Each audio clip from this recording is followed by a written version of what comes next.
So the fact that this got tired in the market it was in doesn't mean it's a bad letter. All letters get tired. And it's because of the changing nature of markets and things. So this, but at the time, this was a over-the-top, bold promise. You weren't seeing this anywhere in the magazine. Even the articles they were writing in the magazines were more timid than this. Eliminate hooks and slices. They would never say something like that. Slash 10 strokes from your game almost overnight. It was a huge promise. But the hook was the one-legged golfer. Now, one of the reasons, this actually helped me think of this whole seminar. It brought home why this seminar was necessary, because I see a lot of people writing ads, and I know they have my swipe file, because they'll talk about the amazing secret of a one-legged accountant. And I'm glad you get the joke, because a lot of people don't. And the joke is, that carries no value at all. You might as well say a blue-eyed accountant or something. That carries no sales value. There's no story value to that, except, oh, the guy has one leg. Well, I'm sorry about that. A one-legged golfer, there's an inherent disconnect there.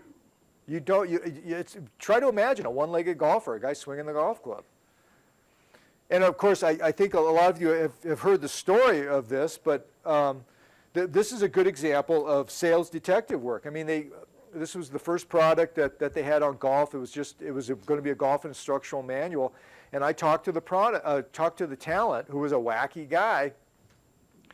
And we went on for an hour, at least an hour, in like an hour and a half interview. And I couldn't get anything. I knew if all I had to sell was what he was teaching, which was something called a triple coil swing, which was basically, I don't even remember what it was. But he promised that he could correct the slices and hooks and add some distance to your thing. Somewhat of a bold promise, but there was no hook there.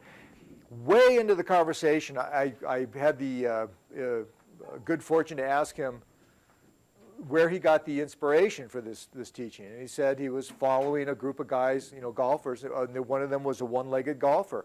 And he thought when the guy hopped up to the tee, he thought sure the guy was going to fall over when he swung, and he didn't. And he hit a gorgeous drive right dead center down the middle of the fairway. And he realized at that point, he had this epiphany that what the one-legged golfer was doing would actually help a two-legged golfer, because it was all about balance and hip placement and things like that. But he said, but who wants to hear that old story? And this is really common. That's why I have a whole chapter devoted to sales detection work in Kick-Ass Copywriting Secrets, because it's where you're going to find, you're not going to find your story in the company line. If you take out a client or you work with somebody, or you yourself go to your own brochures and stuff to find out the hook, you're not going to find it.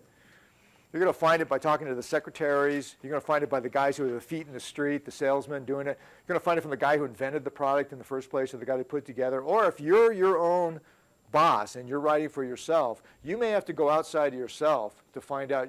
Ask your wife what the people are saying behind your back about the product. You may be sitting on great stories that you don't even realize.